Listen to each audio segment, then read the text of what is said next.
नमस्कार, बहुत स्वागत है आपका डेली 24 भारत में। मैं हूं आपके साथ अनीता शर्मा। शुरुआत करते हैं उत्तर प्रदेश की बड़ी खबरों से। राजधानी लखनऊ के पश्चिम जोन में पुलिस की दबिश लगातार जारी है। जानकारी के अनुसार कब्जाधारियों के मामले में कथित रूप से शामिल कुछ अधिवक्ताओं की तलाश में पुलिस अलग अलग जगहों पर कार्रवाई कर रही है और इसी क्रम में तालकटोरा थाना पुलिस के ई ब्लॉक सेक्टर 12 और सी ब्लॉक सेक्टर 13 में बड़ी संख्या में पुलिस बल पहुंचा और तलाशी अभियान चलाया। पुलिस संदिग्ध लोगों की तलाश में लगातार दबिश दे रही है और फिलहाल मामले में आधिकारिक तौर पर विस्तृत जानकारी सामने नहीं आई है। पुलिस का कहना है कि मामले के आधार पर आगे की कानूनी कार्रवाई की जाएगी। मामले पर पुलिस की मौजूदगी के चलते इलाके में हलचल का माहौल बना हुआ है। वहीं मिर्जापुर में जिला कांग्रेस कमेटी और शहर कांग्रेस कमेटी के नेतृत्व में दिल्ली में चल रहे छात्र आंदोलन के समर्थन में प्रदर्शन और धरना दिया गया। इसके साथ ही कांग्रेस कार्यकर्ताओं ने दिल्ली पुलिस की कार्रवाई का विरोध करते हुए जिला मुख्यालय के प्रमुख मार्गों पर मार्च निकाला और कथित शिक्षा मंत्री धर्मेंद्र प्रधान और गृह मंत्री अमित शाह के इस्तीफे की मांग की। जिला अध्यक्ष शिव कुमार पटेल का कहना है कि यदि मांगे पूरी नहीं हुई तो जिले में बड़ा आंदोलन और अनशन किया जाएगा। उन्होंने सोनम वांगचू द्वारा अनशन समाप्त करने के फैसले का स्वागत भी किया। वहीं पूर्व विधायक भगवती प्रसाद चौधरी ने कहा कि शिक्षा व्यवस्था में जवाबदेही तय होनी चाहिए। शहर अध्यक्ष भगवान दत्त पाठक ने पेपर लीक के मामले को लेकर केंद्र सरकार पर भी सवाल उठाए। देखिए, ये हमारे जिला कांग्रेस कमेटी और शहर कांग्रेस कमेटी ने अपनी जिम्मेदारी का निर्वहन करते हुए कि अगर देश के नौजवानों के साथ अन्याय होगा, नीट के पेपर परीक्षा देने वालों के साथ अन्याय होगा, जिन छात्रों ने आत्महत्या कर लिया उनके परिवार को मुआवजा नहीं मिला, तो हम आंदोलन से तो हट नहीं सकते। हमारा तो काम है जनता के बीच में जाकर के प्रशासन के सामने, सबके सामने हम जनता की बात रखेंगे। और अगर हमको कोई रोकने की कोशिश करेगा, अरेस्ट करने की कोशिश करेगा, हमारे पास उसका भी इंतजाम है। हम डरने वाले नहीं है, कांग्रेस के लोग हैं। ये आंदोलन से ही पैदा हुए हम लोग तब अगर हम आंदोलन नहीं करते, अंग्रेजों से मुक्ति नहीं मिलती, तो इनकी क्या औकात है, हमें इनसे क्या लड़ने में, क्या हमें डर है। तो हमारे लोगों ने हिम्मत से काम लिया है और हम सारे कार्यकर्ता जो है आए हैं, उनका आभार व्यक्त करते हैं। और जब जरूरत पड़ेगी देश के लिए, आवाम के लिए, जनता के लिए, किसान के लिए, महिलाओं के लिए, उनके सम्मान के लिए, उनके स्वाभिमान के लिए, संविधान के लिए हम सड़क पे कहीं जहां भी उतरना होगा, हम प्रशासन से, शासन से मोर्चा लेंगे। वहीं यूपी के वाराणसी में लोक जनशक्ति पार्टी रामविलास ने स्नातक एमएलसी चुनाव को लेकर प्रतिबद्ध वर्ग सम्मेलन का आयोजन किया और कार्यक्रम में पार्टी के उत्तर प्रदेश प्रभारी और जमुई सांसद अरुण भारती ने कहा कि प्रभुत्व वर्ग के सहयोग से पार्टी ऐतिहासिक जीत दर्ज करेगी। उन्होंने दावा किया कि पार्टी यूपी में लगातार मजबूत हो रही है और आगामी विधानसभा चुनाव सभी 403 सीटों पर लड़ेगी। वहीं एमएलसी प्रत्याशी प्रशांत कुमार श्रीवास्तव ने अधिवक्ताओं, शिक्षकों और साथ ही युवाओं को समस्याओं को प्रमुखता से उठाया और भरोसा दिया कि जंतर मंतर पर चल रहे छात्र आंदोलन को लेकर अरुण भारती ने कहा कि सरकार और उनकी पार्टी छात्रों के हितों में है, लेकिन विपक्ष छात्र मुद्दों पर राजनीतिक लाभ लेने की कोशिश कर रहा है। कार्यक्रम में बड़ी संख्या में प्रबुद्ध वर्ग और पार्टी कार्यकर्ता मौजूद रहे। हर समाज के बीच में जाकर के अपनी पार्टी की बात कर रही है और लगातार जिस तरह से दलित चौपाल के माध्यम से, चाणक्य चौपाल के माध्यम से, प्रबुद्ध चौपाल के माध्यम से पार्टी अपने विस्तार को लेकर के, जनता के हर समाज के मुद्दों को लेकर के जिस तरह से प्रखर रूप से सभी की बातों को उठाने का जो मकसद है, उसको लेकर के सभी के बीच में जा रही है और जा करके सिर्फ पार्टी की बात नहीं कर रही है, अपनी सार्थक राजनीति की बात कर रही है। हमारे राष्ट्रीय अध्यक्ष चिराग पासवान जी युवा है, युवाओं के मुद्दों को लेकर के जा रही है, छात्रों के मुद्दों को लेकर के जा रही है। अरुण जी, सीजेपी जंतर मंतर धरना दे रही है और कुछ पार्टियां विपक्ष की जो है हमलावर है शिक्षा मंत्री को इस्तीफे को लेकर के, क्या लगता है बैसाखी बना कर यूज कर रहा है क्या? देखिए, ऐसा है कि हम लोग जितने भी छात्र हैं, उनकी जो मांगे हैं, उनकी जो चिंताएं हैं, हम लोग उनके साथ हैं। हमारी पार्टी, हमारे नेता मजबूती से उनके साथ खड़े हैं।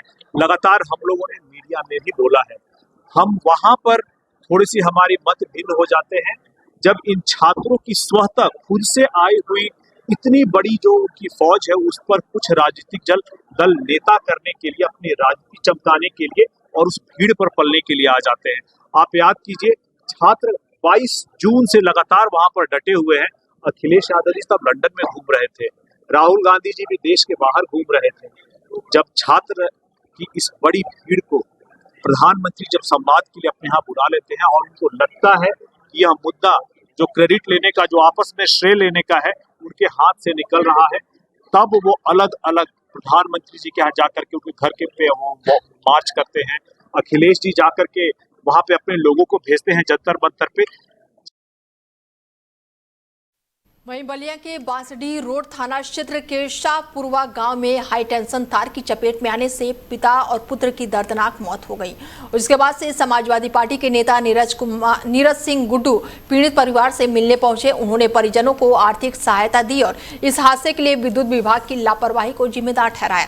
सपा नेता ने प्रदेश सरकार से पीड़ित परिवार को उचित मुआवजा और परिवार की एक बेटी को सरकारी नौकरी देने की मांग की। उन्होंने कहा कि पूरे मामले से पार्टी अध्यक्ष अखिलेश यादव को भी अवगत कराया जाएगा। वहीं पुलिस प्रशासन का कहना है कि मामले की जांच की जा रही है और सभी पहलुओं पर कार्रवाई की जाएगी।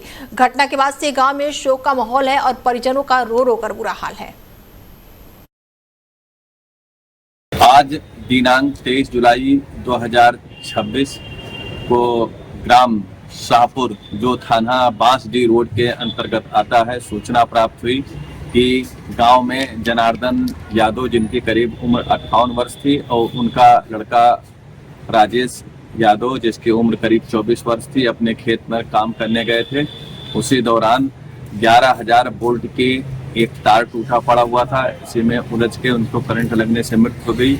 तत्काल पुलिस मौके पर पहुंची और 100 का पंचायतनामा भर पीएम कराया गया है। साथ ही साथ परिजनों की तहरीर पर थाना बांसडीह रोड पर सुसंगत धाराओं में अभियोग पंजीकृत किया गया है। दोनों व्यक्तियों की बॉडी को पीएम कराने के उपरांत उसका अंतिम संस्कार कर दिया गया है। मौके पर शांति है, अन्य विधिक कार्य। वहीं अम्बेडकर नगर के अकबरपुर में पेपर लीक मामले को लेकर समाजवादी पार्टी यूथ ब्रिगेड के कार्यकर्ताओं ने प्रदर्शन किया। युवा नेता महेंद्र यादव के नेतृत्व में कार्यकर्ताओं ने पटेल तिराहे पर केंद्रीय शिक्षा मंत्री धर्मेंद्र प्रधान के खिलाफ नारेबाजी करते हुए उनका पुतला फूंका और साथ ही सूचना मिलते ही सदर कोतवाली पुलिस मौके पर पहुंच गई और पुतला छीनकर उसे जलने से रोका। और इस दौरान पुलिस और प्रदर्शनकारियों के बीच काफी देर तक खींचतान हुई। महेंद्र यादव ने आरोप लगाया कि पेपर लीक से लाखों छात्रों का भविष्य प्रभावित हुआ है। उन्होंने मामले की निष्पक्ष जांच, दोषियों के खिलाफ कड़ी कार्रवाई और केंद्रीय शिक्षा मंत्री धर्मेंद्र प्रधान के इस्तीफे की मांग की। पुलिस की मौजूदगी में स्थिति को नियंत्रित किया जा रहा है।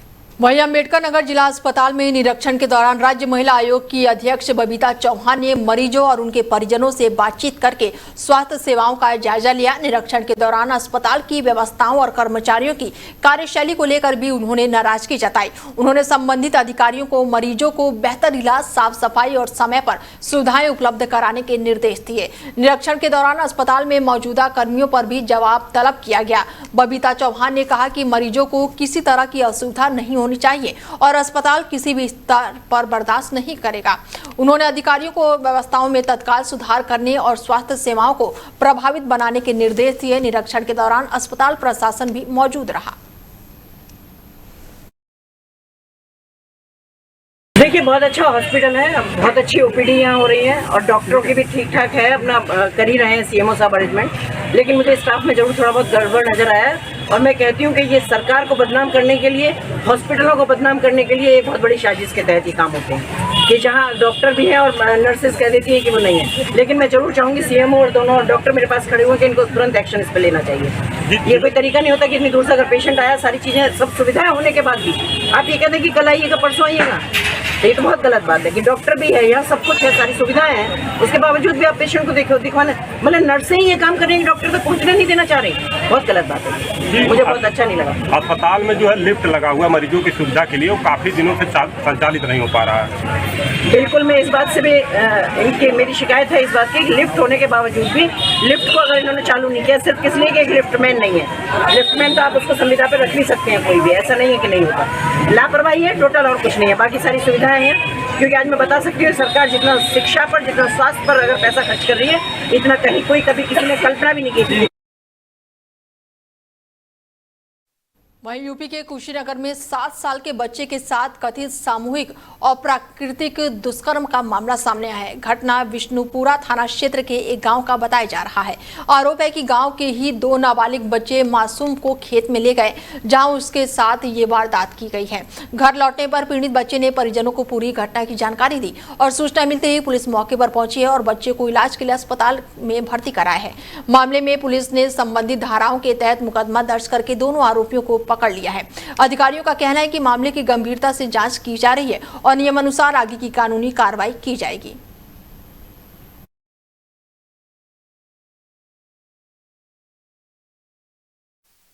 वहीं सीतापुर क्षेत्र में नगर पंचायत स्थित MRF सेंटर की व्यवस्थाओं को लेकर सवाल उठने लगे हैं। शासन द्वारा नामित सभासदों ने केंद्र का निरीक्षण किया और वहां पर व्यवस्थाओं पर नाराजगी जताई। निरीक्षण के दौरान बताया गया कि पिछले 7 महीनों से तैयार खाद की बिक्री नहीं हो रही है, जिससे उनके रखरखाव और प्रबंधन पर सवाल खड़े हो रहे हैं। सभासदों ने कर्मचारियों की तैनाती, सरकारी खर्च और कार्यप्रणाली को लेकर आपत्ति जताई। उन्होंने पूरे मामले की निष्पक्ष जांच करने और जिम्मेदार अधिकारियों की जवाबदेही तय करने की मांग की। साथ ही शासन से पारदर्शी कार्रवाई सुनिश्चित करने का अनुरोध किया। नगर पंचायत की कार्यप्रणाली को लेकर अब स्थानीय स्तर पर भी चर्चाएं तेज हो गई हैं। अपना परिचय दे दूं, मैं शासन द्वारा नामित सभासद नगर पंचायत तंबौर। आज मैं MRF सेंटर आया था तो मैंने यहाँ देखा तो पता चला कि 14 वार्ड का MRF सेंटर का ठेका है। 14 वार्ड का 65,000 पर मोहल्ला और पर वार्ड, जिसके हिसाब से 9,10,000 रुपए का पेमेंट ठेकेदार को किया जाता है। लेकिन यहाँ मैंने देखा, हाँ पर मंथ का, यहाँ मैंने देखा कि 7 महीने से हमारे खाद की बिक्री ही नहीं हुई है। सुपरवाइजर से जानने का प्रयास किया तो सुपरवाइजर ने बताया कि अभी तक नगर पंचायत से कोई आदेश नहीं आया है, तो वो नहीं बेचा गया है और हमारे पास 3 तैयार हैं। तो मैंने उससे ये भी लिया कि क्या रेट आपका रहता है, तो उसने कहा कि हम पैकिंग करा के और 2 रुपये पर किलो के हिसाब से बेचते हैं, लेकिन 7 महीने से क्यों नहीं बिका, इसका कारण अभी तक नहीं पता चल रहा है। मेरा नाम पवन कुमार। कहाँ पर कार्यरत हैं आप? ये हम MRF सेंटर नगर पंचायत तंबोर में। कितने वर्षों से कार्यरत हैं? हम यहाँ पे लगभग हमको 2 साल होने वाला है। तो क्या देखते हैं यहाँ पर, किस पद पर हैं? यहाँ पे डोर टू डोर वार्डों से इतना कूड़ा आता है। 14 वार्डों से हमारे पास 14 वार्ड है, उन वार्डों से इतना कूड़ा आता है, फिर उसकी छटाई होती है। जैसे उसमें पेपर, प्लास्टिक, गत्ता, जूता, चप्पल जो भी निकलता है उसको हम निकलवाते हैं सारा। फिर उसके बाद में छटाई उसकी होती है अच्छे प्रकार से।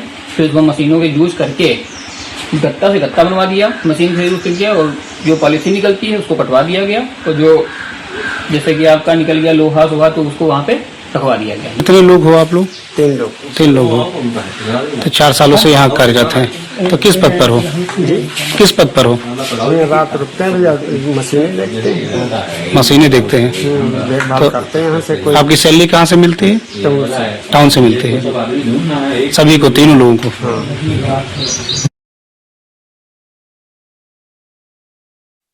वहीं अमरोहा के गजरौला थाना क्षेत्र में नौकरी दिलाने के नाम पर ठगी करने वाले गिरोह का पुलिस ने पर्दाफाश किया।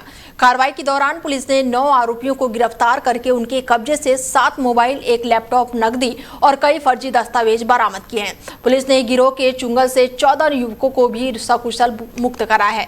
जांच में सामने आया कि आरोपी भारत एसोसिएट नाम से कंपनी चलाकर सोशल मीडिया के जरिए युवाओं को नौकरी का झांसा देते थे। रजिस्ट्रेशन और ट्रेनिंग के नाम पर रुपए वसूलने के बाद से उन्हें नेटवर्क मार्केटिंग से जोड़ दिया जाता था। विरोध करने पर कथित तौर पर मारपीट और धमकी भी दी जाती थी। पुलिस ने आरोपियों के खिलाफ विभिन्न धाराओं में मुकदमा दर्ज करके उन्हें न्यायालय में पेश कर दिया है।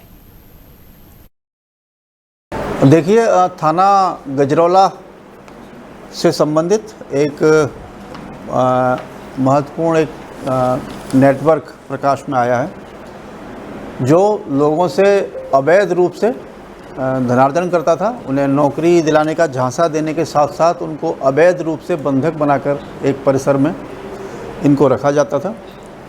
उनके से कुछ दस्तावेज ये लोग दस्तखत करा के अपने पास रख लेते थे, और इसकी आड़ में उनका ये कहना था कि इनको नौकरी दी जाएगी, इनसे व्यापार करवाया जाएगा, कि नेटवर्किंग करवाई जाएगी। इस संबंध में थाना गजरौला पर वादी सचिन पुत्र सुरेश सिंह की ओर से एक अभियोग 24/7 को पंजीकृत हुआ 419/26, जिसमें 318(4), 115(2), 351(3 और अन्य BNS की धाराओं के साथ साथ IT एक्ट और prize chit and money circulation scheme banning act, इसके अंतर्गत 16 लोगों के विरुद्ध इसमें अभियोग पंजीकृत किया गया था।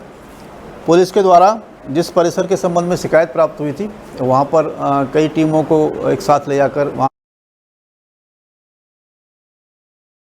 वहीं अयोध्या में बारिश के बाद से नगर निगम के जल निकासी के दाव की पोल खुलती हुई नजर आ रही है। शहर के कई इलाकों में सड़कें और नालियों में जलभराव होने से लोगों की आवाजाही में परेशानियों का सामना करना पड़ रहा है। स्थानीय लोगों का कहना है कि नालियों और नालों की सफाई और जलभराव से मुक्ति के लिए नगर निगम की ओर से बड़े बड़े दावे किए गए थे, लेकिन पहले ही अच्छी बारिश में कई जगहों पर पानी भर गया। जलभराव की तस्वीरों ने नगर निगम की तैयारियों पर सवाल खड़े कर दिए हैं। हालांकि नगर निगम की ओर से इस मामले में कोई भी बयान सामने नहीं आया। फिलहाल लोग उम्मीद कर रहे हैं कि जल निकासी की व्यवस्था जल्द ही दुरुस्त की जाएगी ताकि आने वाले बारिश में ऐसी स्थिति दोबारा न बने। बदायूं में तेज रफ्तार का कहर एक बार फिर से देखने को मिला है। सिविल लाइन थाना क्षेत्र में अज्ञात वाहन की टक्कर में एक बुजुर्ग की दर्दनाक मौत हो गई है। मृतक की पहचान गांव के दौरी नरोत्तम निवासी मथुरा प्रसाद के रूप में हुई है, जो लंबे समय से मानसिक रोग से पीड़ित बताए जा रहे हैं। परिजनों के अनुसार वो घर से पैदल निकले थे और मथुरा बरेली बाईपास पर सड़क पार करते समय बड़ा हादसा हो गया और सूचना पर पहुंची पुलिस ने शव को कब्जे में लेकर पोस्टमार्टम के लिए भेज दिया है। पुलिस आसपास लगे CCTV कैमरों की मदद से टक्कर मारने वाले अज्ञात वाहन की पहचान में जुटी हुई है। घटना के बाद से परिवार में मातम पसरा हुआ है। वहीं रामपुर दौरे पर पहुंचे यूपी सरकार के प्रभारी मंत्री और पशुधन एवं दुग्ध विकास मंत्री धर्मपाल सिंह ने नीट परीक्षा विवाद और मोहम्मद अली जौहर यूनिवर्सिटी से जुड़े मुद्दों पर अपनी प्रतिक्रिया दी। उन्होंने कहा कि कुछ लोग छात्रों के भविष्य के नाम पर राजनीति कर रहे हैं, जबकि सरकार छात्रों के हितों को लेकर पूरी तरह से गंभीर है। उन्होंने कहा कि परीक्षा में किसी भी स्तर पर अनियमितता सामने आती है तो निष्पक्ष जाँच करके दोषियों के खिलाफ सख्त कार्रवाई की जाएगी। जौहर यूनिवर्सिटी मामले में मंत्री ने कहा कि सरकार किसी के खिलाफ बदले की भावना से काम नहीं कर रही है, बल्कि कानून के अनुसार कार्रवाई की जा रही है। और वहीं धरने पर बैठे छात्रों को लेकर उन्होंने कहा कि लोकतांत्रिक व्यवस्था में सभी को अपनी बात रखने का अधिकार है। वहीं सहारनपुर के गंगो स्थित एक पटाखा फैक्ट्री में भीषण विस्फोट होने से इलाके में अफरा तफरी मच गई। धमाका इतना तेज था कि उसकी आवाज दूर दूर तक सुनाई दी और आसपास के लोगों में दहशत फैल गई। शुरुआती जानकारी के अनुसार हादसे में कई लोगों के हताहत होने की आशंका जताई जा रही है, जबकि कई मजदूर गंभीर रूप से घायल बताए जा रहे हैं। घायलों को इलाज के लिए अस्पताल भेजा जा रहा है। आशंका है कि फैक्ट्री में मलबे में अभी भी कई लोग फंसे हो सकते हैं। मौके पर पुलिस प्रशासन, फायर ब्रिगेड और राहत बचाव की टीम युद्ध स्तर पर रेस्क्यू अभियान चला रही है और पूरे इलाके को सील कर दिया गया है। फिलहाल हताहतों की आधिकारिक संख्या और विस्फोट के कारणों की पुष्टि प्रशासन की ओर से नहीं की गई है। क्षेत्र में दिन दहाड़े फायरिंग की घटना से इलाके में सनसनी फैल गई है। जानकारी के अनुसार यसीनगंज इलाके में एक युवक पर गोली चलाई गई। शुरुआती जानकारी के अनुसार युवक का नाम मुन्ना बताया जा रहा है और मुन्ना व्यक्ति ने गप्पू नामक युवक को गोली मार दी, जिससे वो गंभीर रूप से घायल हो गया। घटना के बाद से मौके पर अफरा तफरी मच गई। घायल को तत्काल इलाज के लिए ट्रामा सेंटर भेजा गया। सूचना मिलते ही स्थानीय पुलिस मौके पर पहुंची और घटनास्थल का निरीक्षण किया। पुलिस आसपास लगे CCTV कैमरों की फुटेज और अन्य साक्ष्यों के आधार पर मामले की जाँच कर रही है। फिलहाल घटने के कारणों और आरोपियों की अधिकारिक पुष्टि पुलिस जाँच के बाद ही हो पाएगी।